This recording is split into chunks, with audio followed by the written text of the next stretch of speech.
Petitions, as I understand it, and we had special legal counsel look at those, a law firm who specializes, has a department that specializes in these types of things. It was just poorly done. It did not have the language of the ordinance that was adopted on it. It did not contain the map. It was subject, there are two cases, and probably many more, that order the city clerk to deny those kinds of petitions. So there was no choice, she had no choice. But we got it off of the city website, so the city website deceived the people? I don't know what website. You didn't have enough information on the city website? You did not, did you do the referendum? No, but I read it. Okay, well, it did not have the ordinance on it that it was asking to overturn. It's got to have the ordinance attached to it. And it's got to have the map attached to it. We had a map. No, there was no map attached to it. I'm sorry. No, you're really not. Well, yes, I am. But you know what, guys? We worked really hard on that.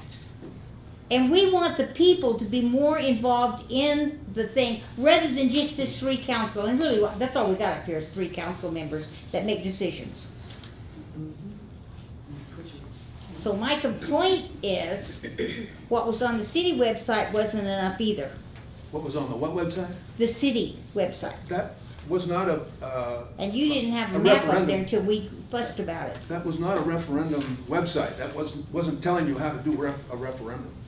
But everybody that signed up, everybody read what it was about. Yeah, they did not, because it wasn't attached to the petition.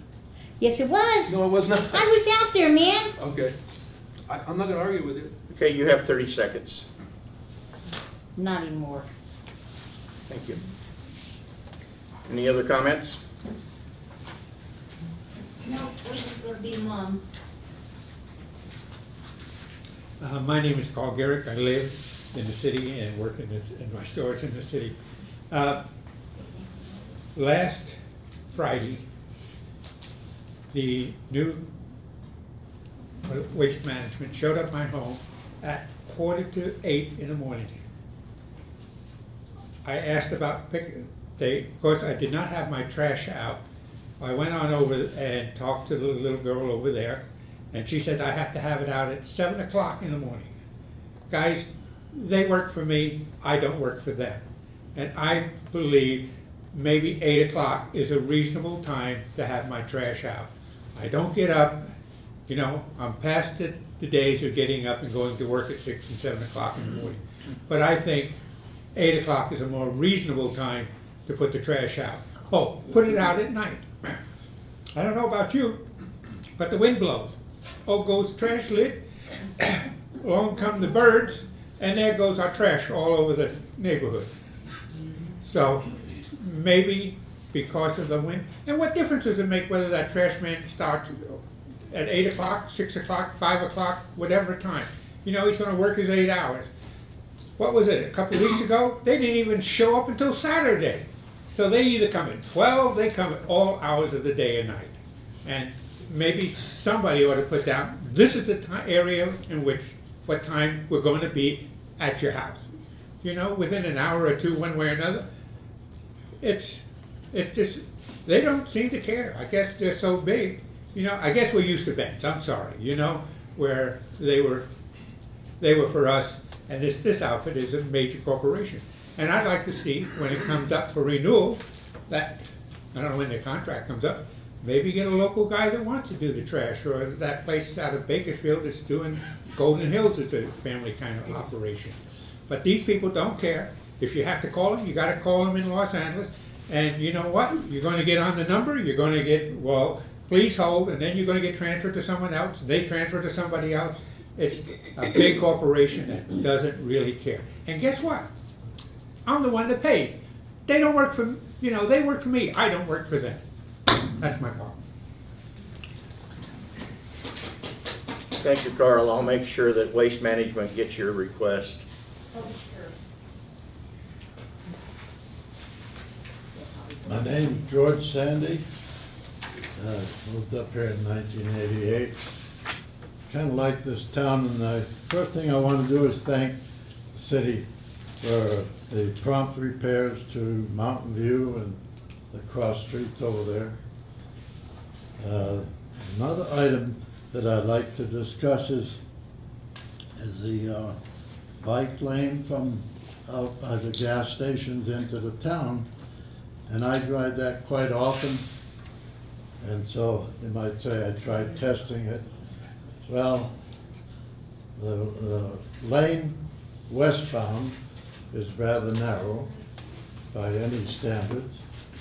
And my thought was that you can, and I've done this at other places, where you can ride up on a rounded curb without sensing that you're doing that.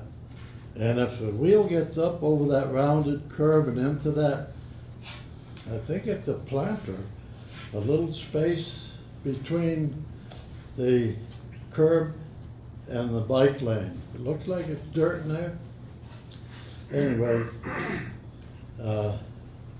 any vehicle that gets over that curb, especially the new cars, are going to get disemboweled.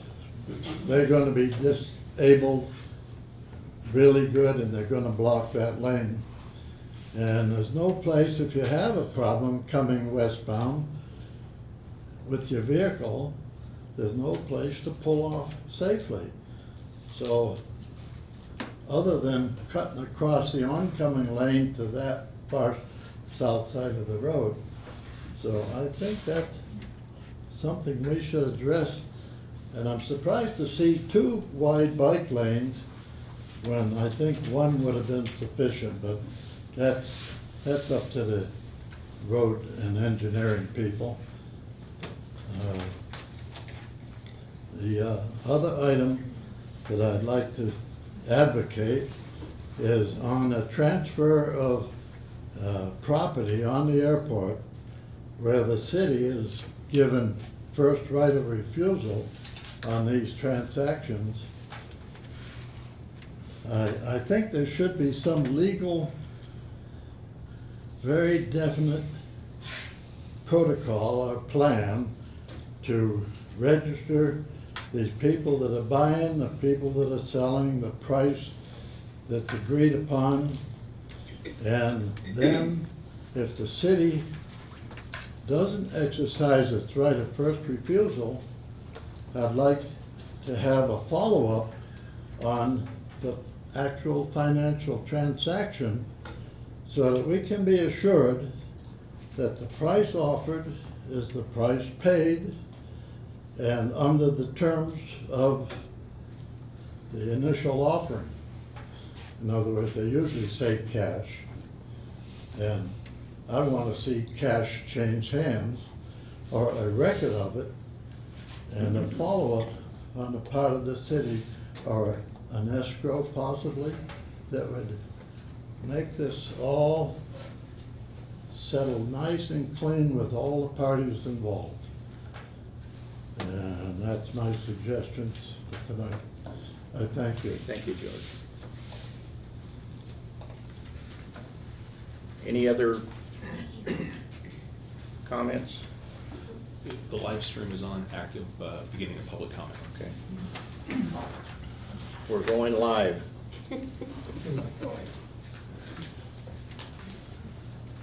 My name is Socorro Schmidt, and I live in the city, and I have a question. Years back, whenever the Planning Commission had a proposal come before it, and they made a decision whether to approve it or deny it, then if it was approved, it was sent to the council, and the council voted for it or denied it here in a meeting like this. Now, has that changed, or should that still continue? I can speak to that. No, there haven't been any substantive changes to that process. But what you're probably thinking of, certain activities of the Planning Commission have to be where the Planning Commission makes a recommendation only and the City Council makes the final decision. Other lesser activities, the Planning Commission is vested with the authority from this council to make those decisions. And in maybe the last year or two, We've really only had more of the less significant variety showing up in front of the Planning Commission, and so that's why you probably haven't seen very many items come here. An example, though, in the contrary, is the pilot travel center that had a parcel map attached to it, and that parcel map is only recommended by the Planning Commission and decided upon by this council, and it was brought to this council following that. So what you probably saw back in 04, 05, 06, 07 was during the building boom, we had lots of tract maps and parcel maps going through, and those all have to be approved by the council. And so you would have seen a lot more of that two-step approval process. So, but no, our process is pretty similar to the way it's been the last 10, 15 years. It's just we haven't had a lot of the ones that come here. Well, that reassures me because I have seen one or two things that went through, and I was expecting them to be brought before the council because I considered them important. Sure. But you don't have a time. The public does not have any time to process something at a planning commission meeting and think about it and think about whether there's an objection to it. And during the time that you have seen it, you go home and hash it over in your head, you do come with some very significant reasons why something should not be approved. And so you're waiting to talk to the council about it, and it doesn't happen. But I am reassured, and maybe no one else would have considered this significant. I considered it significant. Thank you. Thank you. The only, we also you can sign up for the Planning Commission agenda in the same way that you can sign up for the City Council agenda to be emailed to you. And the Planning Commission agendas are sent out with the same amount of notice as the City Council meeting is. So if it's of interest to you, I'd encourage you to get online, get signed up, talk to the clerk about it if you need to make sure you get those emails, but that'll give you the same amount of time to process the Planning Commission activity as a council activity. So, Okay. Thank you. Thank you. All right, let's move on to item number 2, the Kern County, or the Kern Council of Governments presentation on the Kern Region Active Transportation Plan. Thank you, Mayor and council members. I have a presentation for you and also have provided each one of you with a packet of information. This is on the Active Transportation Plan. I believe there's a stack of them on the back table for the audience if you guys would like to take a copy home. This is an excerpt from the Kern Regional Active Transportation Plan, which is a plan that is dealing with bicycle and pedestrian projects. And because Kern COG has a plan, we get an extra 5 points in the Active Transportation Plan funding program. And you probably have noticed quite a few bicycle and pedestrian facilities going in around our community up here in Tehachapi. And that's because there has been a major change in Sacramento in the types of projects, in the buckets of money that they have, and the types of projects that they will fund with those funding sources. And so we're going to talk a little bit about those bike and pedestrian projects.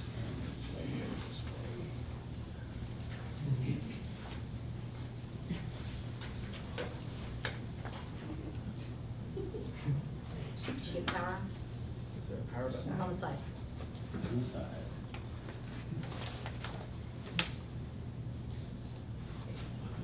All right. There we go. All right. So, why plan for walking and bicycling? One of the biggest issues we've seen within Kern County is bike and pedestrian accidents. It hasn't been as much up here as has been down in the Bakersfield area, but it's very important. Also, Kern County has some of the worst health rates within the state of California when you look at, and so bike and pedestrian activity is one of the great ways to actually combat some of our health rates. Our active transportation plan has a whole series of goals, including health policies. You can see here that there are examples of different kinds of bike facilities from within the existing right-of-way to fully separated right-of-ways for bikes that are much safer. These are all about safety. Same thing with pedestrians.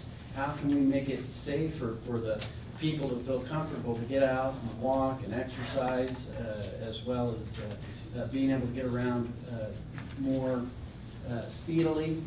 Within the Kern region, our plan is dealing with all 11 incorporated cities and a bunch of the unincorporated communities. The active transportation plan not only includes the existing needs, it also looks at short and long-term projects. And you have that in this document here of what those projects are. We have been working on this since August 2016. So we're about 18 months into this process. So we're really at the final stages. I was back here before the City Council back in September talking about the regional transportation plan. We were incorporating this list in here. So we just wanted to report back to you, make sure that we have everything within that list. The needs and conditions, I'm going to go through some of these, but one of the important things that we see here within our region is the need to improve our walking infrastructure. But not every community needs a sidewalk. We have rural areas which are, it's very appropriate, you know, you get one car traveling slow for actual pedestrians to use some of the road right-of-ways in some rural areas. Also, existing bikeways in our communities, you guys have done an excellent job of getting some Class 1 facilities, fully separated routes for your bikes up here in this area. In this process, we did walk audits and community walk audits where we went through and looked at your community, looked at older areas and looked for areas that needed to be fixed and improved, and also had booths out at the Tehachapi Mountain Festival. And some of you came and filled out maps with your locations of where you thought we needed to do bike and pedestrian facilities, and we incorporated that into this plan as well. We also had online survey forms that you could provide information. So we have a series of recommendations in this plan and a list of projects. You'll find in this plan a map of active transportation projects. This is the pedestrian facilities in Wasco and a list. You'll also find a bike plan and list of projects. And we've done that for all communities throughout Kern. We also talk about something that's important to encourage folks is when you get there, you know, safe place to keep your bike, end of trip facilities. There's, I think, a half dozen or so within the Tehachapi area that we're looking at. And there's some specific funding in our long-range transportation plan that's set aside for that. But probably one of the most important things that we need to be considering is maintenance of these facilities, keeping them maintained. You know, if you're riding your bike and you get a flat tire because the facility isn't maintained or another accident. So we need to be planning that into our process. And actually, I heard a good tip, Jay, that funding street sweeping out of your waste management fund is a good way to, it's actually eligible for some of the waste management funds, which is funded more than some other areas. The new guy from Ridgecrest was talking about that last week. So that pretty much you can see the various programs that we have in the plan process and how we ended up prioritizing projects and what the criteria were for that. And so that concludes my presentation. Just in final, we'd like to get your comments back by next week if possible. Again, I don't anticipate to see too many changes, but if there are some, please, we'd like to incorporate those. We have a few changes in some of the other communities that we're also going to be incorporating, and I'd be happy to answer any questions at this time. Okay. Is there any questions from the audience? Yes. I just have a point of order, Mr. Mayor. You went on from item 1 to item 2 without asking if there are any more public comments. I have a public comment for you on item 2. So maybe at the end of this presentation, okay, I can explain why I want to talk about that or not. Thank you. any other? Okay. Could you explain why these funds cannot be used? Because we get hammered because we built a bike path, and folks said, why didn't we use it for potholes and road maintenance? So could you go through that? Yes, I'd love to one of the issues that we've been seeing is that the state of California continues to put more rules about how the transportation funds can be spent. And those rules often are very project specific. And so even though funding for maintenance has been lower than what it should be, they have been increasing funding for bike and pedestrian facilities. And so you as a community have a choice of going after the funding for bike and pedestrian facilities and using some of that funding maybe to help improve the pavement and do a little maintenance work while you're there, maybe doing a class 2 bike lane on a facility, or fight and not get access to any of the funding needed for your road maintenance and some of your other transportation priorities within your community. So you kind of have to work in the environment that you're in within the state of California, and it's unfortunate. There is some good news, however. Senate Bill 1 was passed and has included a 40% increase for maintenance, road maintenance funds. Wow. And it also has provided some increased funding for bike and pedestrian facilities. And so that is a sorely needed funding source and good news at this point. So, Okay. all right, thanks. Any other questions? I have a question. Yes. How much money are we talking about, and is this Prop 1 money?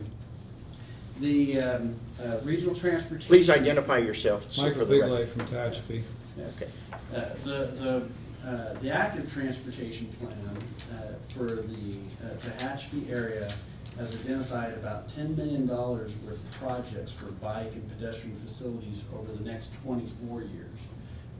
And that's probably, I think, about a little less than 40 miles, 36 miles worth of infrastructure over the next 40 years in the Tehachapi area, something outside the city limits. And the funding sources are multiple. There's federal and there are state funding sources. A portion of the SB1 funds is eligible for bike and pedestrian projects. There's also another funding source called Cap and Trade, and they've identified some funding for bike and pedestrian projects, as well as federal sources that are funding the active transportation plan program. And just as an example, before SB1 passed, in Kern County, 4 years ago, when we adopted our last regional transportation plan, we estimated that we would get $37 million in bike and pedestrian projects based upon historic rates over the next 24 years.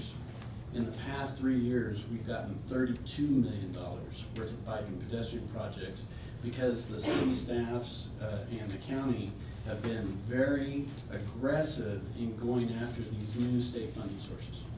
Okay. So for anybody that doesn't know what SB1 is, that was $7.9 billion for our water fund, which 2.9 billion was supposed to be for reservoirs, and 5 point whatever billion was left was supposed to go towards these projects.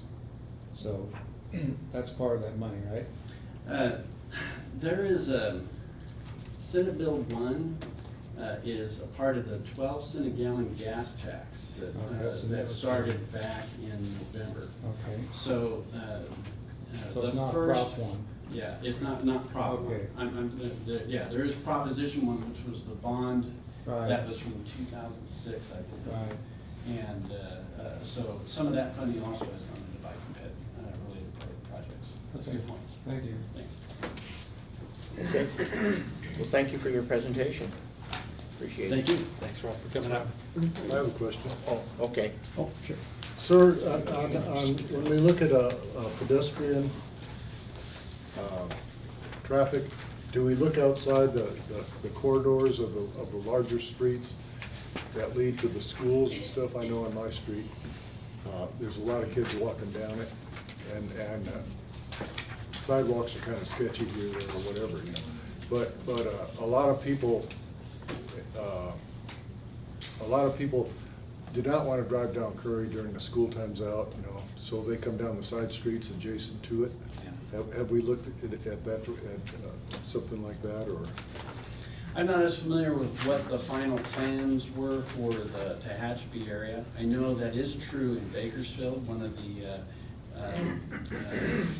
the focuses was to put the major bike facilities on the collectors, not on the main arterials, and so that you put your traffic for bike and pedestrians where they feel more comfortable and more safe to use, and the traffic is slower rather than on the main. However, they do include down there the bike lanes on the major arterials, because even though you're going, maybe making the bulk of your trip, say on a secondary road, on a collector, you still kind of need to get to those businesses sometimes that are on the major routes. And so you try to provide a comfortable route for them to go, but then try to make a safe location for them to use some of the major arterials as well. Because I know that excuse me, a lot of the streets that we have the high traffic volumes on, it's before and after school. You know, it's a residential and there's cars parked on the side and whatnot, and if we're looking at that, that's a great thing. Yeah, Safe Routes to School is another funding source that really focuses on trying to make that route to and from school safer for the kids. So that's another area, and this plan does look at that issue. I might just feel free to all five. You know, I can be the conduit for providing the information back to Rob and Pete. But if you've got edits to this and you see a particular route, like I noticed as you speak about this, Dennis, at Brentwood, maybe we need to. I haven't confirmed personally whether there's continuous sidewalk along Brentwood from Beach all the way, but that makes sense to me. So if you guys see some stuff, then feel free to take a highlighter to it and drop a copy off in my office, and I'll make sure it gets back to these guys. And that is the sort of final feedback they're looking for. So That'll work. Okay.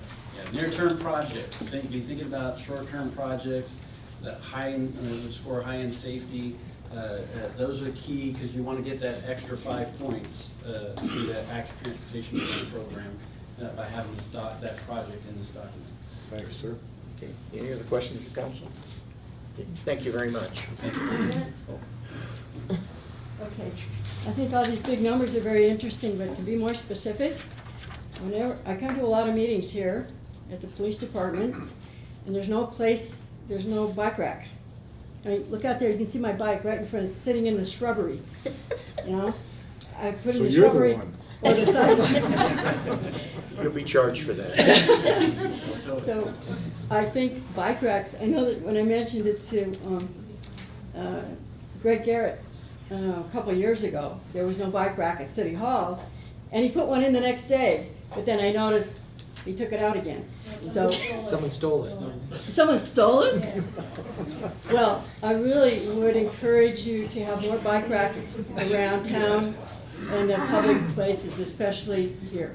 Okay, thank I you. think we actually have a current TDA grant and a bike rack here at the PD's on the list. So we hear So you. that's in the works. Yes, It's on the list for here. Ones that looks like a bike, like showed in the picture. You might want Cast to in anchor it concrete. in. Yeah. We're on it. We hear you. Okay, good. Again, thank you. Okay.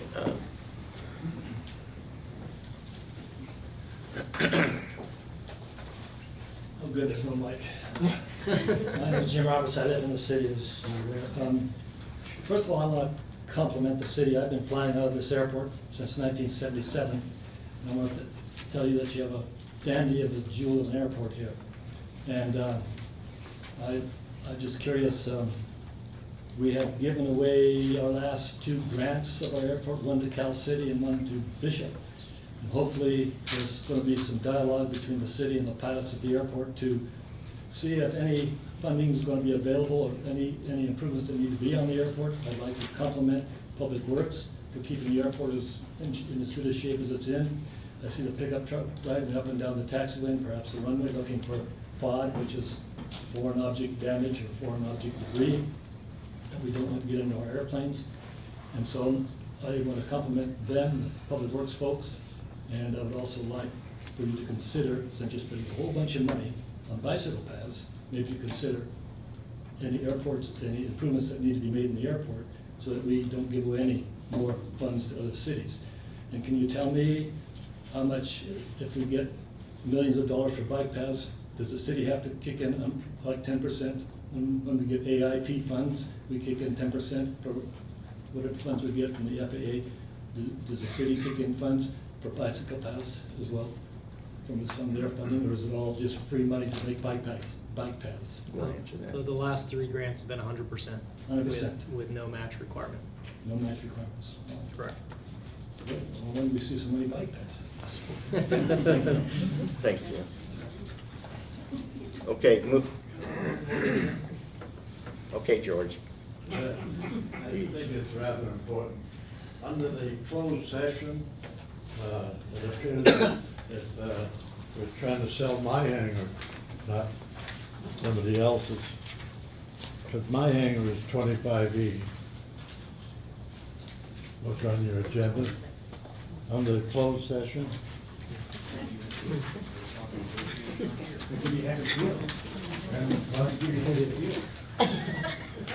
We almost got you, George. Darn it. I assume with the absence of the city manager, you can't go into closed session tonight anyways. Is that correct? No, that's not correct. Because it says, The real property negotiator is the city manager, but that can also be assigned to who's filling in for him. But if we've got the wrong hanger down there, that's a problem. It is correct in the closed session agenda, or It's what? it is correct in the closed session packet. Okay, but it's not on the agenda, I guess. Yeah, it was written down as 25. has the city, Kick that over. Can we proceed, in your opinion, and just correct the notification? No, not if the agenda's wrong. So we have to bring it back then. Yes. Okay. That'd be the right thing to do. You're safe, George.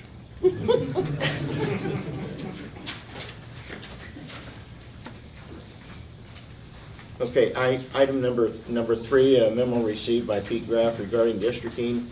We've already spoken to that. We're going to put the letter and have it filed with the city clerk. Yes, Mr. Graff asked that we place an item on the agenda so he could speak to it. I don't see that he's here. No, he's not here. So we'll take it and file it with the city clerk. Okay, on to item number 5. Thank you, Mr. Mayor. I reviewed the check register. I've just got a couple of comments, a couple of questions regarding some of these line items, and I think it's important that the public understand where their money's being spent. We have one line item. The city of Tehachapi has chosen to be a Chairman's Circle Gold member of the Chamber of Commerce, and the amount of that membership is $4,000. And I personally think that a $4,000 expenditure on a membership is a tremendous amount of money. I don't have an issue being a member of the Chamber of Commerce, but I'm not sure that we can justify to our constituency an expenditure of $4,000 for the chairman's level gold membership for this organization. I think we need to do better as a city staff in expenditures like that. Again, memberships are not a problem. Excessive membership amounts are a little bit concerning. That's the first item I have. The second item, under item number 5, I think it's fantastic that we're using this venue. It appears that we, by doing that, can potentially save nearly $1,000 a month. There's a check register item paid to the Tehachapi School District for $720 plus another $150 for some meetings. If we can save that $1,000 a month, that goes a long way. That was for about 6 months. Just Oh, it was, okay. All right, well, I stand corrected, thank you for that. Nevertheless, this is a fantastic venue, I think, going forward. I think we believe we ought to take full advantage of it. If it's available, we should use it. This is a question about where an item is paid for. Hannah, this may come to you. This is on page 7 of the register pertaining to Vortex Industry. This is for the repair of a rolling steel door for a hangar at the airport. That is billed out of the airport fund, or does that get paid out of the general fund? There was charged to airport fund. Was the building or the hangar, and it was cut off, so I don't know, is it hangar 10C or G or 10, is it 100? I couldn't decipher what that actually was. I cannot tell you. Okay. I'll Looks have like to look at 10C. Ryan might Yeah, know. I can answer that question. Ken, it was for 100 commercials, when we rolled up doors back in the shop area. Okay, Yeah. fantastic. Great, thank you, Ryan, for that. I don't have any other questions on that, Hannah. Another airport expenditure for QTPOD. I don't know what that is. It says annual service agreement warranty renewal. That is our fuel system, the actual terminal. Okay, so that is under QTPOD. Fantastic, thank you very much. We have a consulting contract deposit for an entity called Airwave Advisors for the airport. I Now, don't, If I may. yeah, sure, please. The FAA required that we look at fair market value for the cell towers. So we found a consultant that can actually go out, and he's right now looking into the fair market value of the cell towers to make sure we are charging the correct amount, and our lease is looking good as per the FAA's request. Super. So it's an appraisal. Yes. All right. Thank you for that. The city of Tehachapi, are members of the Tehachapi Area Association of Realtors. That membership is $325 per year. Again, I'm not opposed to being a member of certain groups, but I feel that since we are the governing body of our town, our township, do we really need to have expenditures of $325 for memberships in real estate associations? I don't feel that that's a justified expenditure to our public, to our constituents again. I look at this stuff and I feel that if the real estate association wants to provide us with information, they would do it in a gratis fashion. It's not, we're not here to Bakersfield, we're right down the street. It jumps out when I review these check registries and how we spend some of our dollars. And that's another example that I think is important for the public to understand. We're a member of the Real Estate Association, and we spend $325 a year of your tax money to be that member. And Mr. Mayor, I have no more questions or comments on that, and I will make a motion that we approve payment of the register as was presented on the agenda. Okay, do I have a second? I have a comment and a question, Mr. Mayor. The first comment is about the $4,000 for the Chamber of Commerce. I know we got to support the Chamber of Commerce. It does us good. It brings money into our pocket, and it's a good thing. However, I'm thinking that the city manager has enough sway to walk into any place and doesn't need to be a member to have his say or tell or to put the city's interest into somebody's ear. That just seems a little excessive to me, and I'll be done with that. However, I was looking at, and my other question is the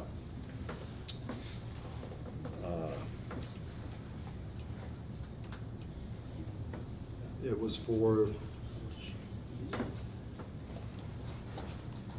was on the audit that we had for the airport. Should we finish the warrants first? Is this on the same item as the? Yeah, it's bills and claims. Oh, it is. My mistake.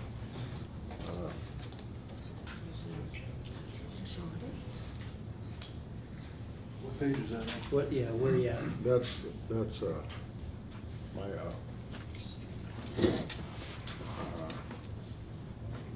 deal's been updated, so I'm still working through that. Oh, yeah, that's I it. thought I took a picture, screenshot, but obviously not the right Here, one. let's, Hannah, is this part of the investment policy page? It was. Okay, It was. I don't think we're on the investment policy yet. I think Yeah, that hasn't that's a come up consent yet. item, so. Yeah, I got pulled, number 8 did. I think that's part of number 8. Yeah, policy is number 8, yeah. Should we get into We're that? not getting, We not, don't- we're we not don't- there yet. We don't need to get into that now. We Yeah. can- Yeah, Yeah, let's- because It's gonna take it's time. coming up. Yeah. Okay? Yeah, so I think proceed with 5. Okay, let's move on then. I've got a motion. Do I have a second? I'll second it, and I would like to request that our city manager prepare a short little report on both of these memberships for the next meeting. I know that that money is used for more than just our city manager being able to walk in and see something. So I'd like to have a little report on that next time. We'll make a note for him. I'll second That's part of your motion. Yes, Okay, and that's a second, right? yes. You agree with that? Yeah, absolutely. Okay. All right. I got a motion as stated on item number 5. Any other discussion? All those in favor signify by saying aye. Aye. None opposed? That records show that it's 5-0 ayes. Moving on to item number 8. Thank you, Mr. Mayor. Item number 8. And I read through the policy that was presented in the packet, and my concern with an agreement or an arrangement like this, and I see singularity in how some of these decisions are made, and I'm not sure that we as a community should jeopardize, and please correct me if I'm wrong or if I've misread what I think I've read. I'm very open to that. Under item number 5 in the investment policy, it is talking about the delegation of authority. And if I've read this entire document as presented correctly, it appears to me that we can have some of our financial decisions regarding our investments, in essence, made by one person. Under item 5, the delegation of authority. If that's truly the case, I think that we probably ought to go back and revisit whether a single person can make a substantial investment for the community on their own accord, or if we should have more input from multiple people, whether it be, and naturally, Hannah, you would be the lead on that, but if it would be somebody, the city manager, and then possibly somebody, an individual from the council to participate in that effort. So the question that I have is it a single person? Is it that is able to make those particular decisions regarding investments of our monies? And if it is, then I think we should further discuss broadening I will that. look into that and see how, I think the only reason that we have one single person, that which is, is me, that who does the most investment, is because we are such a small agency. I don't have any other staff, I usually discuss with the city manager if there is any major investment changes. What LAIF is like a savings account. We take the money out as needed, and whenever there's a surplus, I put the money back in. At this point, we only have the LAIF and CSJ VRMA, the pool, very similar to LAIF. And so at this point, we don't have anything, any bond or treasury that I purchase. But in the future, I typically discuss it with the city manager. I don't just arbitrarily go out, purchase $500,000 bonds or anything. So typically it is discussed prior to my decision making. And the policy lays out what you can invest in, very clearly. Right. Well, I see the government references here, but as No, 7 and 8, paragraph 7 and 8, lay out all that she can do. She can't do any more than that. But what she can do. You guys have adopted that, yeah. What she can do, though, she can do singularly. Well, you got it really limited. And that's what the council set up, very limited. What I can purchase is very limited, actually. So if you look at it. Can you give me an example on the amount?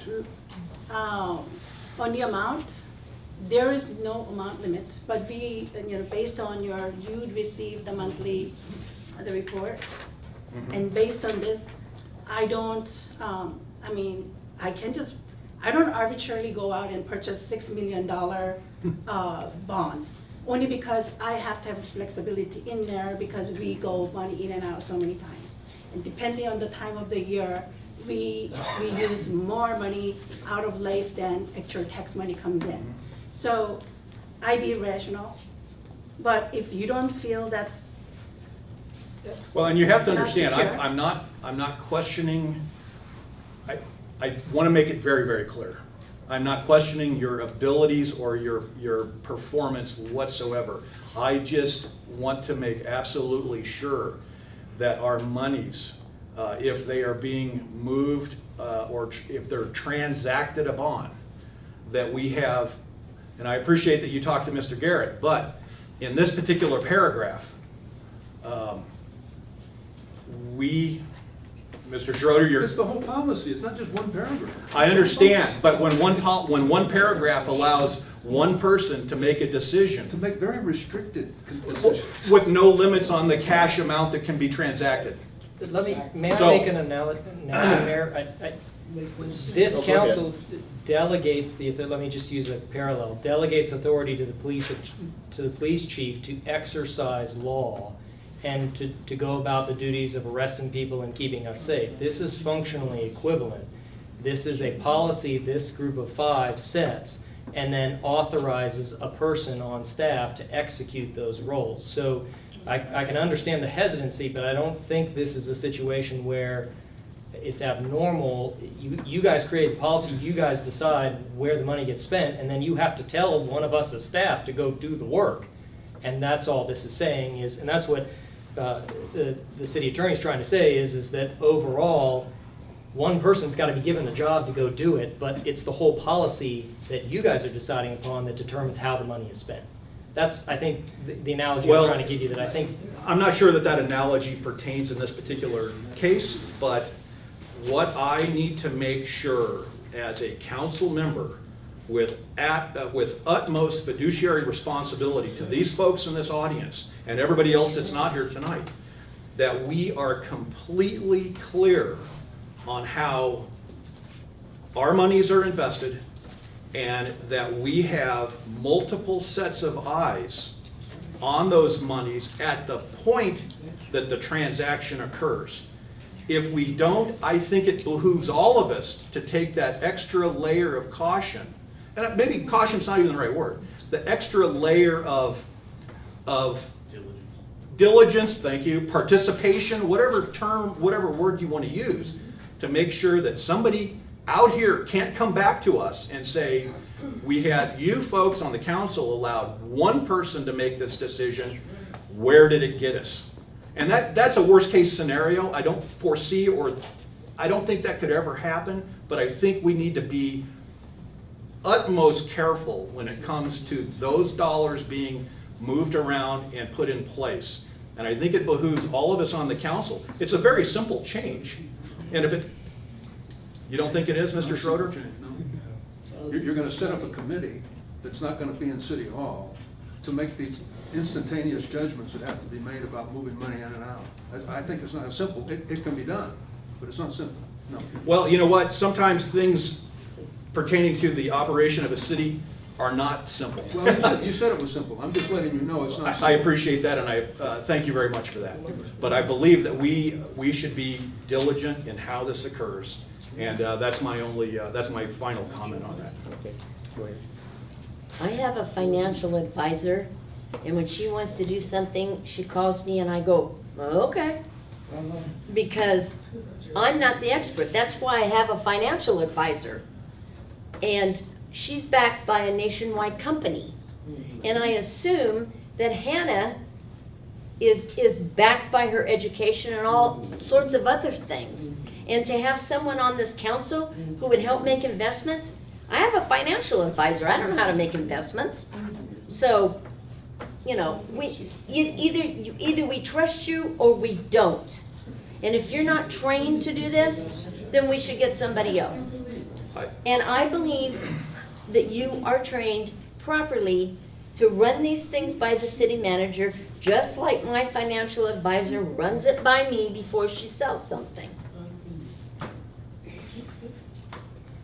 Okay, any other comments? Sure. I'm very confident if you read the entire document, and I'd welcome anyone to read items 7 and 8 that really restrict what staff can do with the money. Local agency investment fund has very narrow guidelines. We're not using the money for speculation on the stock market or anything like that. It's all, it's the same funds that all the cities of the state use, correct? Yes. Okay? We are not only governed by our policy, it's more of state law that we have to go follow. So I'm very satisfied with the state law that's in place that we are using as our guidelines. And and it's served us very well, no matter whether it was Hannah or other city managers and other financial officers at the city level. They're so restricted in what they can do. It's more of a matter of timing when you can move it into LAIF and out of. That is absolutely, I don't have time to discuss with other people when I have to take the money out of there. Yeah. Because depending on the voucher, depending on the payroll, the money goes in and out of place. So she could leave the money in there. Basically, we've got, if you had 3 bank accounts and you know you had one that was a 6-month term that you had to leave it in there, and you had your checking account, which you know you're moving in and out from your savings account at the same bank. You move your money from your savings to your checking so that you can get a little bit more interest on your savings if you don't need it for your checking at the moment. That's what Hannah's doing under very strict guidelines. So she's moving the city's money from our savings account, which is local agency and investment fund. She'll move it to our advantage, to our citizens' advantage. She'll leave it in there to the last second, then she can move it back to write a big check for some project. So she's been very good at making money for the city, and I think the guidelines have been working for a long time. And we're not the only city that does this, and I don't want to start messing with success here. The document's available for anyone to read, and I think it's been a very successful way of doing business here. So that's my take. I think it's also important to remind everybody that every 2 weeks, a treasurer's report is published to this committee, letting you guys know where those investments stand. So there is quite a bit of accountability in terms Very of, transparent. Yeah, letting you know where the money stands. So I thought that might help you guys. Okay. Could I just add, though, that's reactionary. The report is reactionary. The report is what has happened. What we need to make sure is that what is happening now in the present is absolutely correct and secure in how it's occurring. We don't need to hear about it 2 or 3 weeks later on what happened. I mean, folks, things happen. Can you please tell me what had happened so far? I've been working for the city for 20 years. I understand that. Yeah. And I said very I would clearly. like to know, please. Well, I, again, have been elected by the people in this community to represent their concerns with fiduciary responsibility. I understand. Okay, when I look at a document or an agreement or a resolution that we are proposing, and I see something that is uncomfortable to me, then I have the duty to the citizens to come back and say, listen, Hannah's done a great job for 20 years.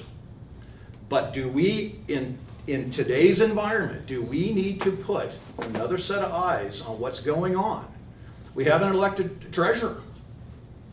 I mean, is that the possible solution? Absolutely. I mean, just for in typical, a lot of. I'm not questioning, I have to be clear, I have to be very clear, I'm not questioning what you've done or your performance, any of that. But when I see a document, an agreement that says that this is how we are going to proceed and we're changing resolution-wise that document, then this is my input. And This is doesn't my represent a concern. change. This has been the same policy for. Yeah, you're not doing anything but This is- taking For two my things whole thing. out. You're not initiate a new policy. I understand, Mr. Schroeder, but guess what? It's in front of us tonight. Oh, yeah, that's a good thing. So Yeah. if we're not reading Again, it, and we're not transparency. understanding it, Yeah. then we need to come back to you as the city attorney and say, Mr. Schroeder, what am I not seeing here? I've already told you what you're not seeing there. You're focusing on one paragraph. You're not focusing on the whole policy. The whole policy is a very good policy. The city council said it. All you're doing tonight is taking 2 items out of it that no longer exist. If you want to have a whole new policy, or revision to the whole policy, I suppose you need to ask the council to do that. But that's not what we're doing tonight. Well, we all know the answer to that, so we might as well proceed. Okay, do I have, Did you have a question on number 8, Dennis? I don't know, you know what, Phil? I don't know if it was number 8 or not. It was and you tell me if. Which one was he? I looking at couldn't earlier? I was identify the looking at individual sheet out of the. it. You can explain, so I can, Okay. I'll let you know what it is. Are you looking at this? I was looking, oh, no. No, it I had was a- looking at the auditor's report. Oh, financial report, Yeah. that I'm gonna get to it, That's the Okay. next item. the then. next time. Okay. And I didn't pull that off, and so, you know, Yeah, I it won't was waste not everybody's time consent, with so- that. I can come back to it later. It was just a question, that's all, you know, that I want to clarify. Well, I'm very satisfied with the policy and the two revisions that make sense right now. And I make a motion, we accept adopt the resolution based on staff's recommendation. Second. I have a motion and a second on an item as discussed, item number 8. All those in favor signify by saying aye. Aye. Opposed? No. Let the record show 4 ayes, 1 no. Item number 10. So Honorable Mayor Grimes, council members, Hannah Chung, Finance Director. The item before you is the year-end financial report. The first item in that report is independent accountant's report on agreed upon procedure applied to appropriations limit worksheet. The appropriations limitation imposed by Proposition 4 and 111 creates a restriction on the amount of revenue which can be appropriated in any fiscal year. The auditor performed agreed upon procedure based on the standard established by American Institute of Certified Public Accountants and reported the findings. Staff calculates the annual appropriations limit as a part of the budget process. The appropriation limit for the fiscal year 2016-17 was $10,975,173. 2017-18 is $11,657,060.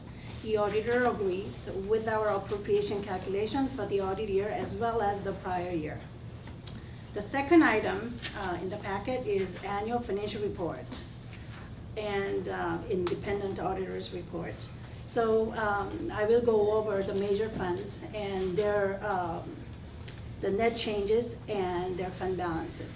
In general fund, we had $1,310,957 net loss, which net loss was recognized and resulted in a $7,296,254 year-end fund balance, which is based on accounting, the governmental fund accounting. The significant net loss was caused by $1,749,614 in total in loans which were written off. Loans to the airport fund was $1,406,116.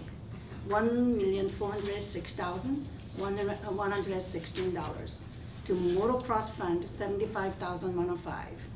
And various landscape and lighting district funds in total, $268,393. Those were considered uncollectible, and therefore writing off these loans was imperative in order to comply with, actually there's a typo, it's a generally accepted accounting principle. In other words, it's a gap. At this point, the airport and LLD, which is landscape lighting and landscape district, loans were deemed uncollectible since there are no prospective additional revenues which will cover both the current operational deficits as well as make loan payments. The motocross fund loan was written off since the project has been abandoned. The general fund actual revenue at the end of the fiscal year was $95,340 favorable in comparison to the amended budget. The notable revenue variances are from sales tax, $49,880, admin service charges, $29,004, transient occupancy tax, which is TOT, $105,197, and landscape construction and project management services fees, which was negative, unfavorable, $97,211. The most significant revenue variance was from the TOT, which can be attributed to events such as Grand Fondo, wine walks, and various other special events during the year that happens within the city limit. If the loan write-offs were excluded, the net change in the general fund would have been positive $438,657, which means approximately $439,000 could have been added to the fund balance. The next fund is the water fund. $245,591 net gain was recognized and resulted in a $6,221,921 year-end fund balance, which is based on proprietary fund accounting, this is different than the governmental fund accounting. The favorable variance from water connection fee revenue was the main reason for the gain. The actual water connection fee revenue for the fiscal year 2016-17 was $121,305, more than what was on the budget. During this fiscal year, $559,952 of recharged water, which had been previously capitalized, was expensed, since recharged water is no longer considered a capital asset, as its life may last less than a year. Similar to depreciation expense, this transaction did not affect the cash balance. The next fund is the sewer fund. There was $407,239 net gain, resulted in an $8,808,916 year-end fund balance, which is also based on the proper proprietary fund accounting. The favorable variance from sewer fund was basically from connection fees. Compared to 2016-17 budget, the actual sewer connection fee revenue was greater by $117,865. The next fund is the airport fund. $1,231,890 net gain resulted in a $1,773,310 year-end fund balance. The main reason for the gain was the loan that was forgiven by the general fund in 2016-17. As part of the loan write-off transaction, $1.4 million was transferred from the general fund to the airport fund. Then the airport fund paid off the loan owed to the general fund. It's because the reason that we have to do this way is because we're dealing with the governmental versus proprietary fund, two different ways of capturing the funds. If the loan of 1.4 million transfer was omitted, then the actual net loss from the airport fund operation was $174,226. The loan balance of 1.6 million has accumulated since the fiscal year 2000-2001, when the general fund wrote off another $359,533 of previous airport fund loans. Because the airport fund has been operating at a deficit for many years, the general fund has been covering the deficit by making loans to the airport fund in the hopes that it would eventually sustain its operating and be able to pay back the loans.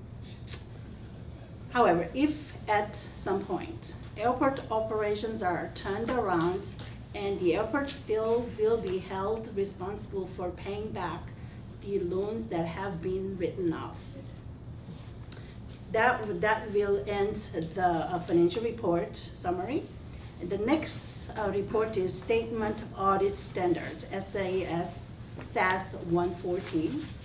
This is the auditor's communication with the governing board for the financial reporting process, and no significant findings are reported by the auditor. The last document included in the agenda item is independent auditor's report on internal control over financial reporting and on compliance and other matters based on an audit of financial statements. Auditors reported no negative findings. This will end the staff report, and is there any questions? Okay. Any questions from the audience? Good report. Michelle Vance, city resident. Have we ever done a loan write-off before for the airport? Yes, we did in 2001, approximately 360,000. So now we're at another point where they owe again. I would like to ask our public works director, how many potholes could we fill for like 1.8 million? Many. Yeah. Are we gonna get our airport in the position where it can have a manager? I mean, are they gonna pay?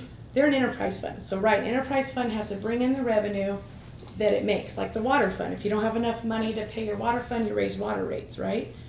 Is the airport gonna get to the point where the tenants pay for the airport instead of the residents paying for the airport? Because it doesn't seem right. I mean, there's a lot of money in roads. I mean, look at what we've heard and all the potholes and issues that we have. And the fiduciary responsibility would to be have the airport tenants pay their way, right? It's not right. It's not. This is like a repeat, and we don't even have the airport manager. We have no staff out there. Ashley's having to do a ton of work. All these people, everyone's having to do their job plus take care of the airport because they can't afford to hire anybody. And we keep loaning money that should go to our community, parks, sidewalks, trees, potholes. Our downtown, you drive around downtown, the alleys, it's just not right. I mean, I've lived in the city, been in the city for 25 years, lived here not about a year and a half. And we ought to get our airport sustainable, because that's the fiduciary responsibility. We can't be subsidizing businesses out there.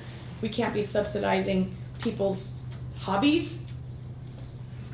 How many residents in the city are airport hangar owners?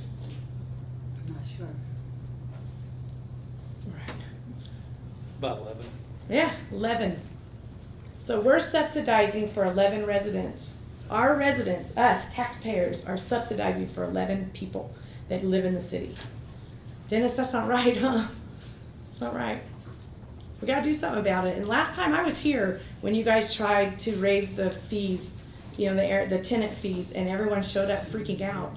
But I don't think it's fair, and I've worked in business a long time, where someone who has a business that's comfortable outside the gate isn't being subsidized by the taxpayer. Because if you own a brick and mortar, you pay market rate. And you don't have to in the airport. Sorry, it's frustrating as a resident of the city. Okay, thank you. Any other comments? Come to the podium. The name is James Wilhelm. I live just outside the city, but I have a hangar and an airplane on the airport. Before we do anything with the airport, as been suggested, I think we need to do a full audit on all the airport finances from 2001 to today. We need to know what's really going on before we do anything and accuse the people on the airport of stealing from the city. I would suggest a full and complete audit. That's my comment. Thank you.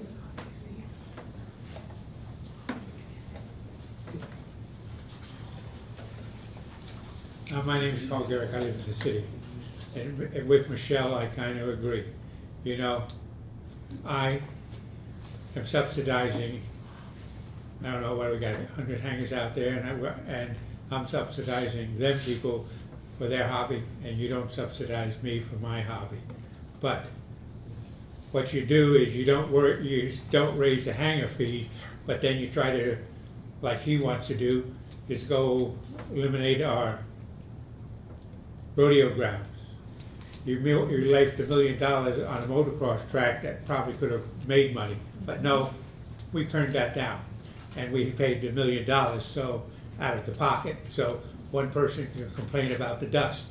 You know, hey, if this is the case, if it doesn't make any money, guess what? Close it. We got another airport right across the street.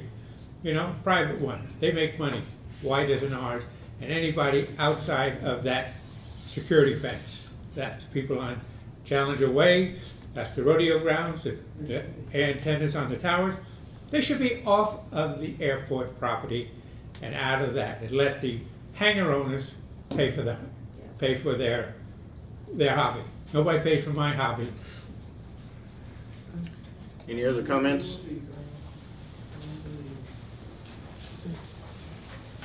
Okay. Mary Ann Hester. I was here when they disbanded the council. I think there was 5 guys on it. Do you intend on doing that again? I mean, bringing the council back? The airport commission? The airport commission, I'm sorry. Do you intend on bringing that back again? That's not been under discussion lately. The airport is. This is the airport commission. The answer is no. Why? Why can't you have an airport commission again? I don't think the guys got paid. But I remember when it was disbanded. Any other questions or answers? Council? Well, I have one. Actually, I have a statement. I think we've all taken this out of context. The airport is the same as the parks that we have. The parks don't generate money, but they're there for a reason. The airport doesn't generate money, but it's there for a reason. And yeah, you can say that. You can say that we're subsidizing other people's hobbies, but and maybe we are in a sense. However, if we didn't have the airport, or if we didn't have the parks, you know, we're that much poorer for it. To have this ongoing argument about where the money goes and how much is coming out of the general fund. You know, you're talking about the streets and roads. That money doesn't come out of the general fund.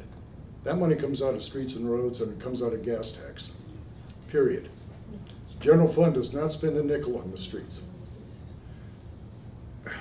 You've got to kind of understand the priorities that we have here. We can either have these amenities, or we cannot. And if the populace wants to vote the airport away, then let's do that. But let's not just argue about it. And if the airport doesn't make any money, whose fault is that? CEO, manager. Right here, right here. We don't have a business plan for it. We don't have anything that's going to make it generate money. We don't put any money into it to make it generate money, because it takes money to make money. So, you know, we're at fault here. And if you want to holler at somebody, holler at us. Don't holler at the people that are on there. And it doesn't really matter, you know, where these people live. If they're paying for a ground lease, that's money in our pocket. And if it's only 11 people that live in the city, well, that's 11 people. But how many hangars do we have? Probably 100. Yeah, and that's from people outside the city. That's their money coming into our pocket. So get off their back. And if we don't like the way the airport's run, then we need to make a business plan for it to make it profitable. And I'm just tired of hearing this. I've been hearing it for 25 years, and it's not changed. Or is that, are you waiting for public comment? I'm done. We just had public comments. No, he wants to talk about this. You want to talk? Go ahead. Sure. I was just going to,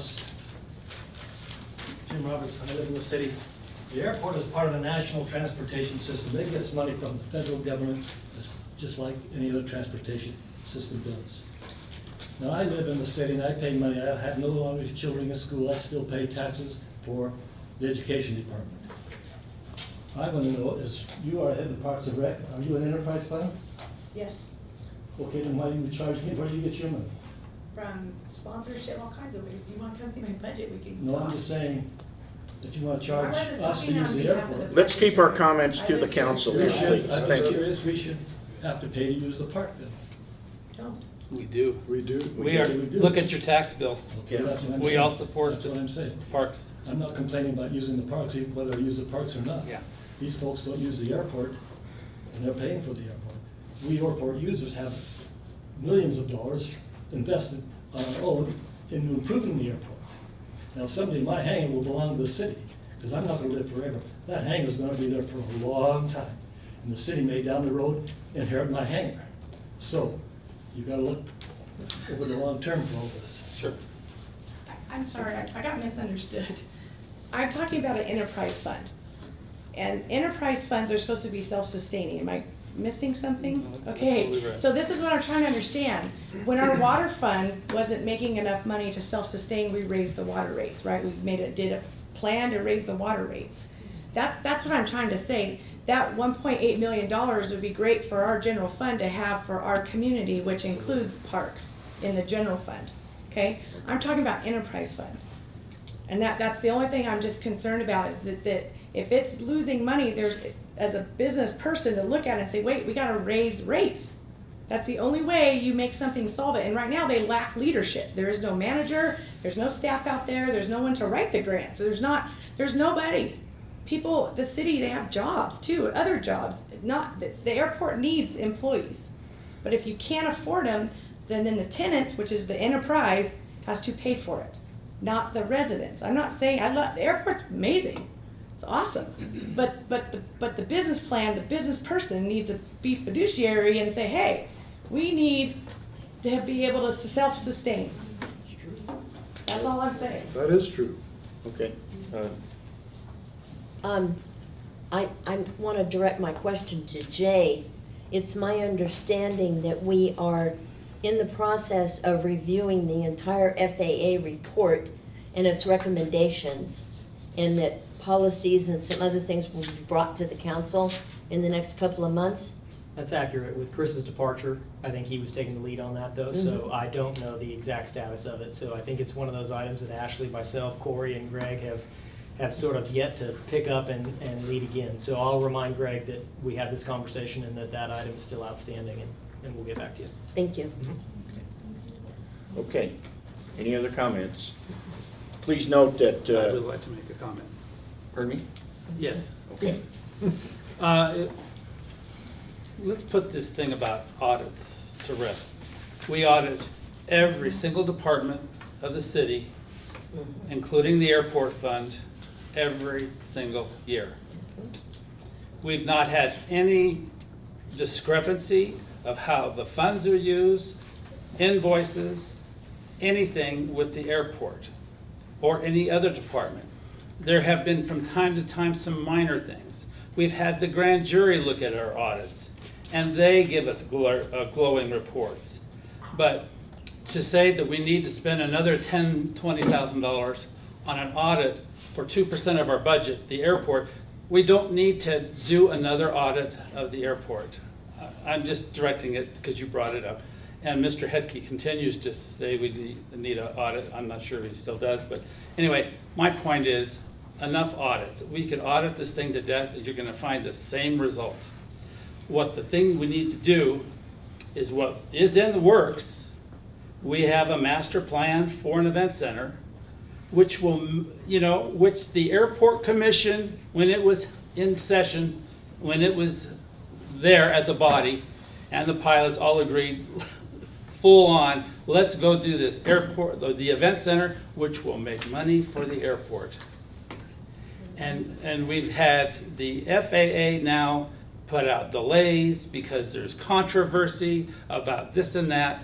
Let's put this stuff behind us and work together to get the event center going, to get some revenue. It's not like we're just sitting here as a city staff, dreaming about GEO. You can't just raise the rates on all the hangar owners. You've got leases and stuff. That's not going to put you in the black as an enterprise.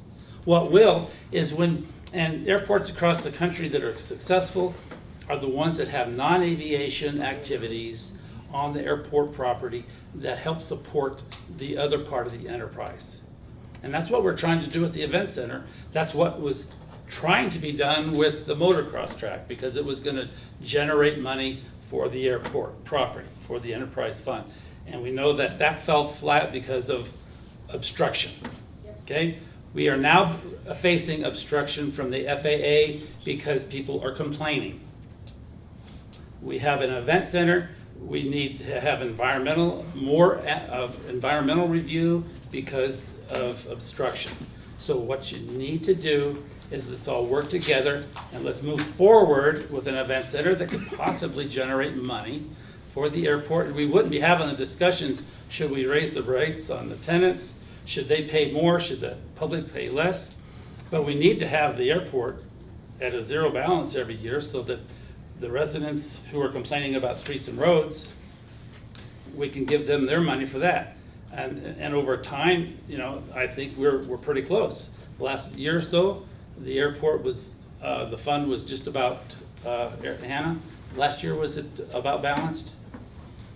Yeah. Except for. Not last year. Not, I think, it was- anyway. As far as I remember, it's always, every year there is a deficit. Yeah, so my point is, you know, we could argue till we're blue in the face. Should we have an audit? Should we not have an audit? Should we do this or that? But there is some business out there opportunity where we can generate revenue for the airport. And I would appreciate it if people would come and move forward with this instead of blocking us on it. That's my 2 cents. Okay. Mr. Mayor, I have a couple of questions. A little later on, do you mind, Ms. Wiggins, if I carry on? Go ahead. Didn't say a word. Oh, yeah, well, I heard a little exhalation over there. Well, I breathe, I can't help it. Disgusted or something there, so I just wanted to verify that I could speak.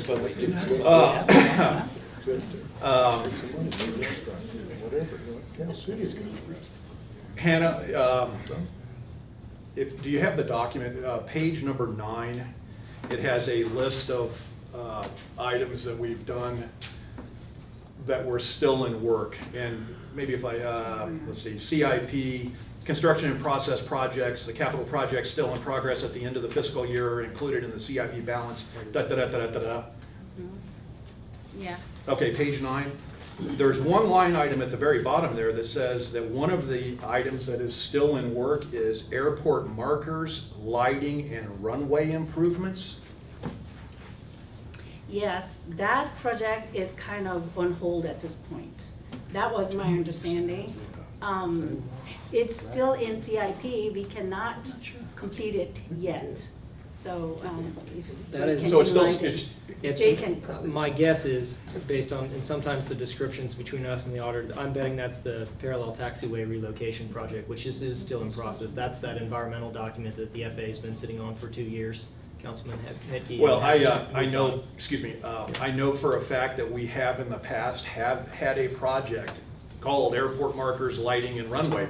This is many, many years ago. It may just be a typo. It could be just that for the fund number, funds, the description has not changed. Can we look into that? I And will if- look If into this project has been cleared, definitely make that amendment to our analysis. And Oh, then- I mean, it's too late to change anything in here. It's published already. However, next year, I will go in and change it on a fund description. Yeah. Okay. I can't be the only one that finds a little error like this, that, But this one was, this description, I just got it from the fund description, and we had, because of, we had to give up on certain FAA project, there was a big confusion between projects, and we had to combine, and we have to, so I guess this is, during the process, it was not changed. I will, Okay. with the J, I will. do we have a mechanism in place to where if we find for no better term, an anomaly with what your report shows, such as this item, that we have, is there a mechanism in there that we can go back and make an amendment or an addendum to your document? Not necessarily publish it, but something that's online for items that we find that need to be changed from that document? Well, this isn't your document, is it? This is the auditor's document. It is. I mean, this is my, it's my memo, so I will see what I can do. Okay. With, Okay, that's fine, thank you. And then I have one final question pertaining to And maybe the public's not aware of this, but it's called the Tehachapi City Financing Corporation. Yeah, that's by, Tehachapi City Financing Corporation is a, okay, for general government and those general fund cannot issue bond directly. So we have to go through the financing corporation. If city wants to issue, general fund wants to, any governmental fund wants to issue any bonds. It's So to that's help, what it's to help issue certificates of participation Yeah. rather than bonds. Yeah. Okay. Sorry. Where I have, again, and I'm focusing in on things that stick out when I read a document. The Tehachapi City Financing Corporation, the TCFC, was formed on September 26 of 1990 as a nonprofit public benefit corporation to render financial assistance to the city by issuing debt instruments. The members of the city council serve in the capacity of the board of directors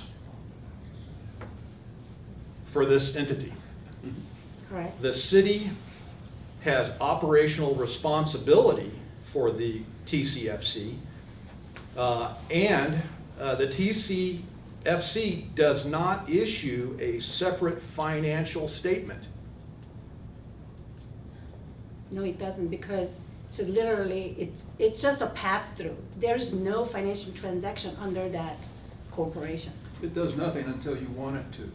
If you want it to issue certificates of participation to fund something, you have to have this public benefit corporation here to use because the law requires it. Otherwise, it does nothing. And in 1990, it was probably for the Capitol Hills bonds or Sure. something at the time. I think we funded City Hall, Yeah. because we can't take on long-term debt. Okay, for the Beyond 1 period, year. I'm for sorry, the go period, no, that's fine. Discussion like this is good, it helps clarify. Okay. Am I being a little too conservative when I read that we have an entity that we use when we need to funnel money through? To issue certificates. I understand, but I mean, you know, the funds are going through this entity for debt. I understand how it works. Enjoy. However, we don't have any financials for this entity. Should there not be something that is reflected in our annual report that says that we use the entity to move money or to buy bonds, et cetera, et cetera? If that money went through a nonprofit entity, there has to be traceability of that money to the entity. Otherwise, you don't know where it's going. You have a whole bunch of documents. You have a trust, you have an indenture, you have several documents that have to go through that agency before you can issue certificates of participation. And then it's empty. Then there's nothing there anymore. So once that the issuance of COP, certificate of participation, the process is done, this corporation do nothing. So So you it's shoot just the bullet, such a- and it's it's an like empty a, shell now. it's just like it works like a clearinghouse. Mm-hmm. When you transfer your money through ACH, it works just like clearinghouse. Clearinghouse doesn't keep any money. It's just the same concept with this corporation. I think we did that with the, did we do it with the sewer? Yes, Improvements? COP for water and water. Because the yeah, city COP, can't, as a yeah. city council, we can't issue certificates of participation or bonds, whatever. And to do that, you have to have this. And it's kind of funny when we have some of our meetings, we will have 2 meetings. Mm-hmm. We'll have a city council meeting, and I think on our agenda, I'm not sure if it's on here. I think it says it on it every time. It's on here all the time. Yeah. If we need to use it at any point, we have the financing authority. And we will adjourn the city council meeting, we will convene the other meeting, we take the action to issue the bonds or whatever we gotta do and do all the paperwork, and then we vote as directors of that board. Mm-hmm. And it's a really convoluted, fun thing to do. But anyway, and then we adjourn, and then we go back to the city council meeting. So now we have funding opportunity for the city long-term to do the business of the city, because we can't, because every year we have to have our books balanced, correct? The general fund and all the enterprise funds have to balance. But the police department, I think, that was a loan from the city, correct? The police department building here was a loan. Loan, yes, Okay, it from wasn't, the internal. so that, we had money in an account, so that's a loan from one fund, from your checking to your savings, okay? But this is something where you've got an investment outside, or you've got money outside the city that is controlled by the city and that other agency within the city. And it's fully documented, and it's run by, and it's set up by state law. So Right. it's not something we have a real choice on how you do it. And I know I'm totally I'd like to confused. add also that school districts, recreation districts, cities, this is not unusual at all. This is something that I've written about it for the newspaper 1,000 times, and so have these ladies when they go to different meetings. There's nothing unusual about this. It's probably silly that state law requires this of us, but we have to do it, and we're not alone in doing it. This is listed in this document, page 34, as a corporation. It is a corporation. It is a corporation. Yeah. There you go. Corporations usually file financial statements.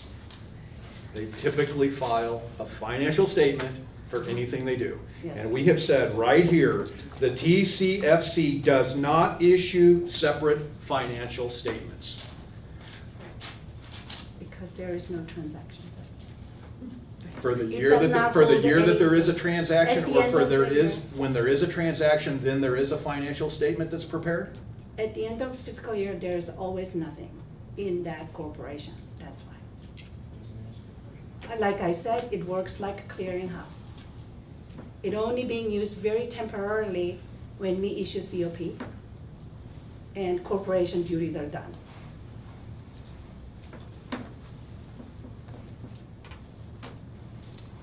Finish, Mr. Mayor. We have to have a motion and a second to accept this information. I'd like to ask one more question. A quick, just a quick. Make it quick. Go ahead.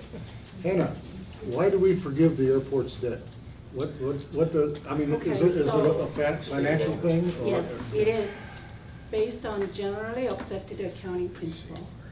If we foresee that any debt is non-collectible, we have to write it off. So the reason we've been holding on to that debt was we had a project going, event center, Motocross. So our 5-year budget showed perspective of Right. the profit, I mean, Recovery so to say. loss. Right. However, once we abandoned the motocross project, there was no perspective, and auditor was pressuring us really bad. I mean, because if we don't write it off, first of all, we are violating GAAP. Second of all, auditor is violating their auditor's rule. So therefore, we had to write that off. Okay, that answers two questions, actually. If only asked you one, I was gonna give you. I read your mind.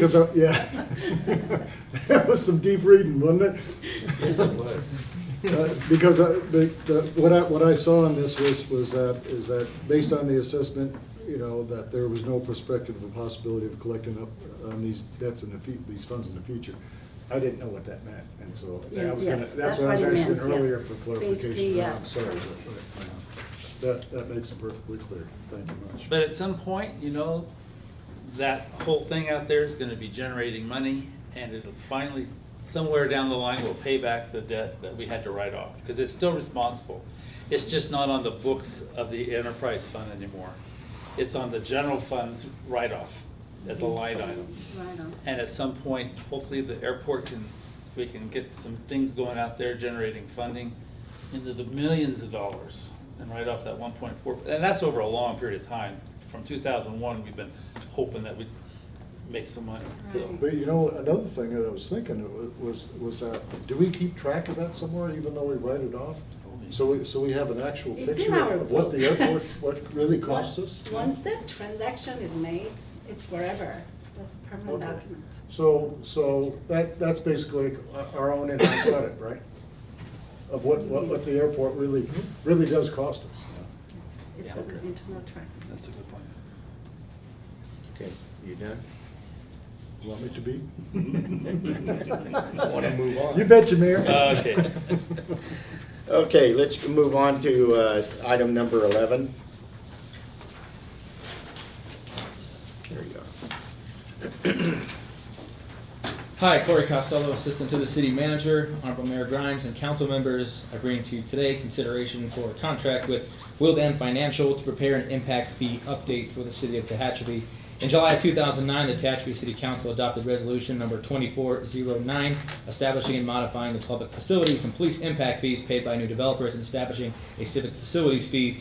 The action was a result of a 2009 study by Wildan Financial Services, which analyzed, summarized, and suggested changes to the development impact fees based on the support from the city's master plan.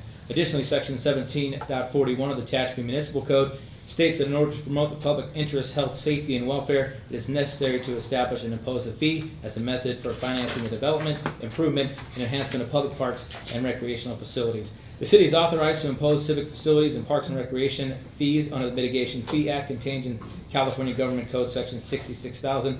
Fees are collected annually in accordance with the city's capital improvement plan, with fee revenues being deposited into restricted fee accounts.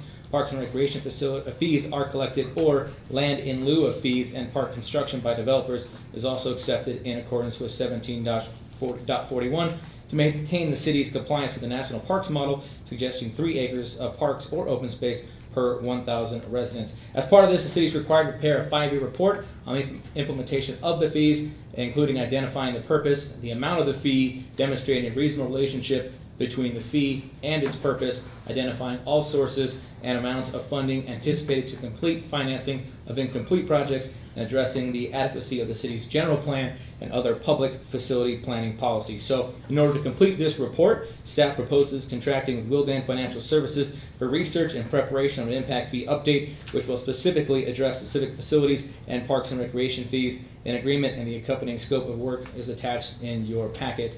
Based on the findings of this report, the city will then adjust any fee rates, funding sources, or other necessary steps to meet the suggested levels of parks and recreation and civic facilities for future needs and growth. The fiscal impact of the services will be a fixed price of $23,920. It will be paid for with existing mitigation fee revenues. Additionally, if the city desires, it will then attend additional on-site meetings outside of what is already set up in the contract for the project. There will be an additional cost of $1,750 per meeting. So staff recommendation is to approve the agreement with Wildan Financial to prepare an impact fee update and authorize the mayor to sign subject to approval of the city manager and city attorney. Are there any questions? Okay, any questions from the audience? Council? You have Yes, thank you, Mr. Mayor. First off, I do not understand why we don't undertake an effort like this internally in-house. We're going to spend $24,000 right off the bat, and then another couple $1,000s per meeting.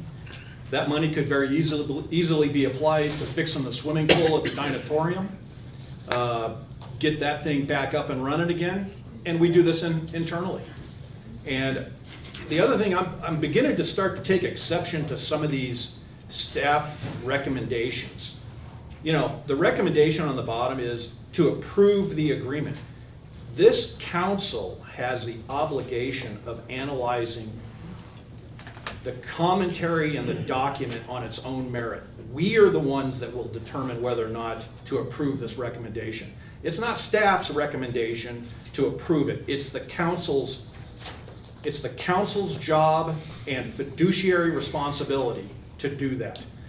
So I need to understand whether or not it is more beneficial for this community to spend these funds, this resource, on fixing something that we currently have, or to contract it out to an outside agency for them to do what they do? Okay, a couple answers to that. First of all, we can't use these funds to fix what we have. These funds are developer impact fees. So when a new development comes in, we now need more parks. So we can either build more parks, or we could, for example, one of our parks projects is to add recreational equipment to Warrior Park. We can improve, but we can't necessarily go back and fix. It can't be used for maintenance. So that is number one in terms of why don't we use this money for fixing. We're not allowed to use that money for fixing. It is clearly stated in 66,000. You need to have a nexus to a project you are trying to attach this fund to. So if we say we want to get money for Warrior Park to add recreational equipment, then our fees based on this study better darn well go to help fund improvements at Warrior Park, recreation facilities, monkey bars, whatever it might be. So that's what we need to do in terms of spending the money we have. Number two, in terms of doing something like this in-house, I know a lot of us on city staff do a lot of things well, but to be able to go in and look at some of the scope of the work that Wildan has proposed, they're going to take, for example, civic facilities fees. They're going to compare cities around the state, around the nation, and say, what do they have for their civic facilities? What's now the standard of the civic facilities? So we have a city hall. Our city hall is great, but this service is going to say, well, if you want to get your city hall up to standards, you want to get your public meeting space up to standards to what other cities have right now, then you need to step it up a little bit and collect more on your impact fees. So they're going to go very in depth and do a lot of research. And again, this is what these groups, we use them for a lot of things, not just these funds. We use them for engineering studies. It's very similar. I mean, they have the resources, they have the people, they have the knowledge, and they know how to make the comparisons better so than we would be fumbling with it. I would feel much better that, I can change my own oil in my car, but I don't do it all very well a lot of the time. So I'm going to send it to someone who can. These folks can do that, and they're going to create the proper nexus and the proper standards to where our facilities, our parks should be at compared to what other cities and municipalities will do. Could we not do a public records request to another municipality and get the document that these folks have prepared for that community and bring it in-house and analyze what they've done for them and look at it and see whether or not it should be done for us? Well, because they use again, I'm just coming back Sure. on the dollars. Yeah, specifically, they use the adequacy of our general plan and our master plan to compare those things. So we could go to the city of Shafter and do that, but then Shafter's general plan is completely different than the city of Tehachapi's general plan. So we want to, and that's all tied in as well, because we've got certain things we want to do in the city. We want to have parks in certain spots to infill our development. So we could do that, but it's not going to really apply to the city of Tehachapi per se, because they use our general plan, and which we got a lot of public input on when it was put together, as sort of their basis. Are we sticking to what we said we're going to do in that general plan? Are the new developers coming in helping us stick to that? Are they paying their fair share? Or are they paying too much? Maybe we're charging them too much because we're not spending the money quickly enough on these projects. So that will all be set up as well based on this study. Great, thank you. Any other questions regarding that? Go ahead, Phil. Just a quick comment on Ken's comment. I think it's a real good question. And sometimes we question, why can't we just do it ourselves cheaper? And when do you use a consultant? And on this, you have to have a specialized firm to do this to provide the legal nexus to what we're charging on that developer's fee. Same as with our water rates.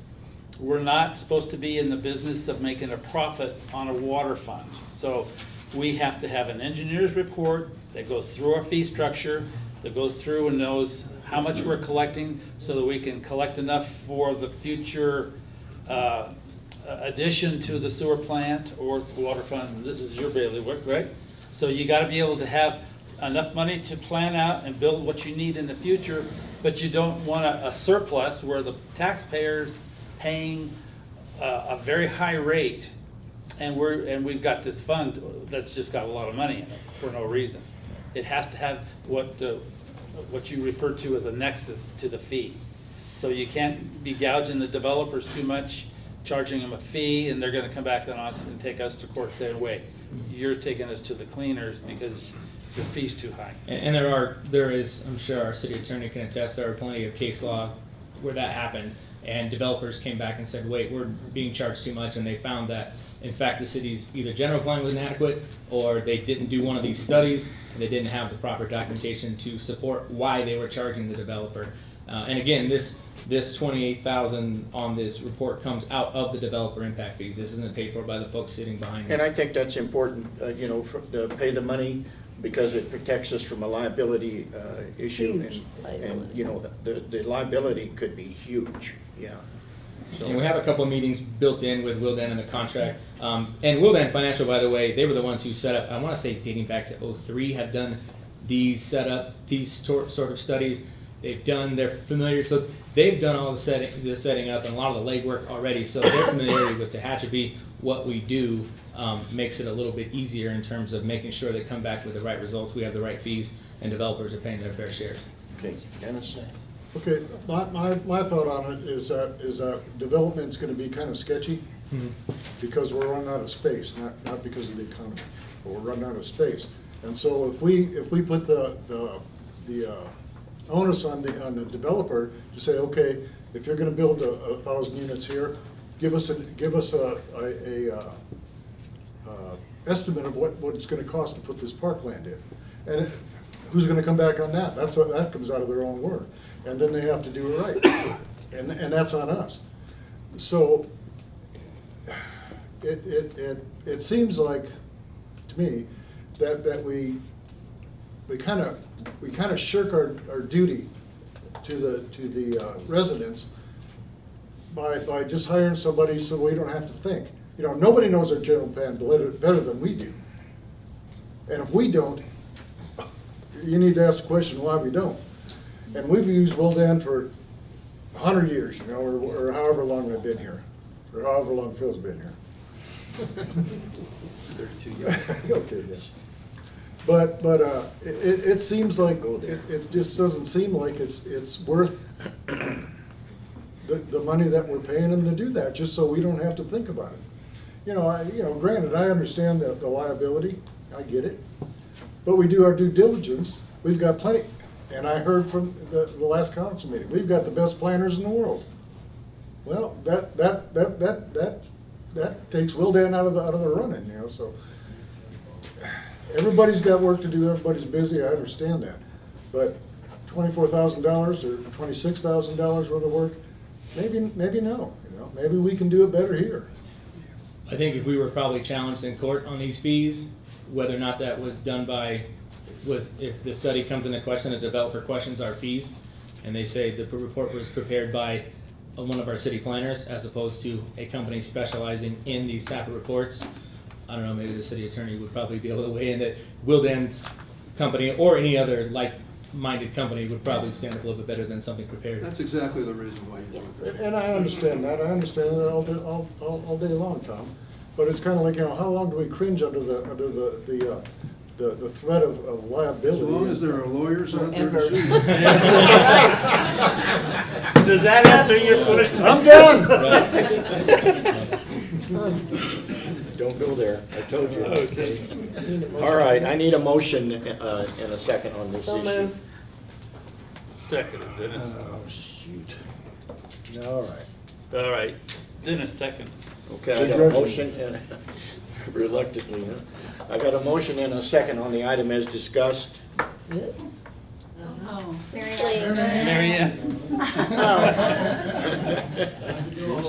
She's trying to save us a buck. She's playing God here. All those in favor signify by saying aye. Aye. Okay. Opposed? Let the record show that the motion was 5 ayes. Okay. City manager report. Staff has no report tonight. Good.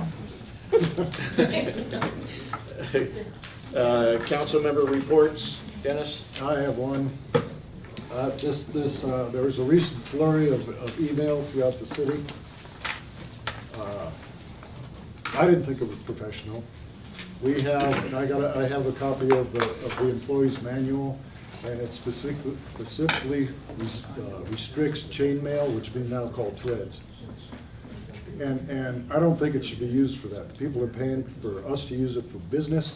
They don't care about our opinion. our personal opinion. They care about our opinion.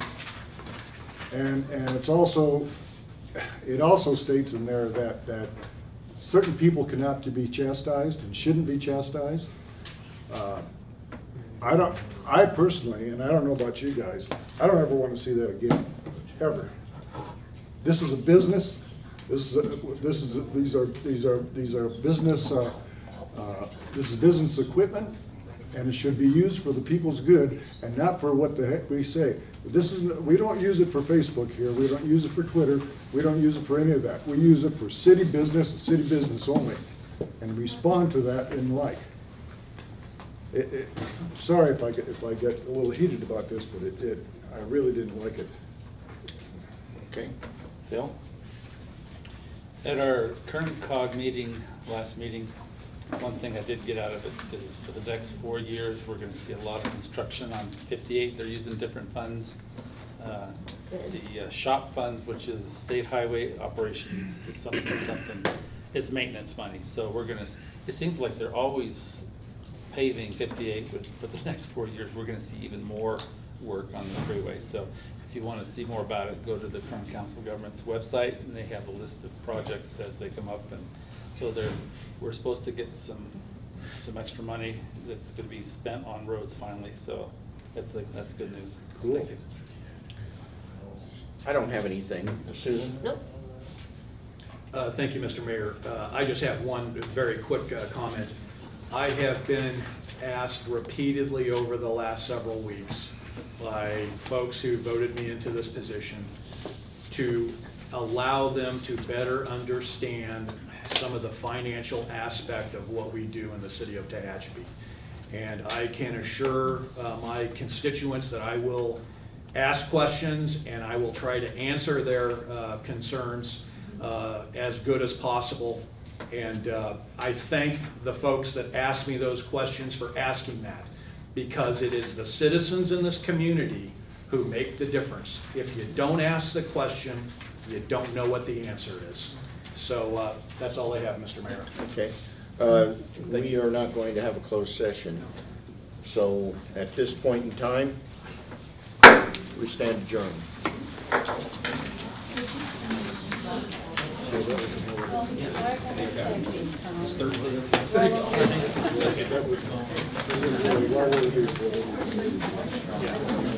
appreciate it.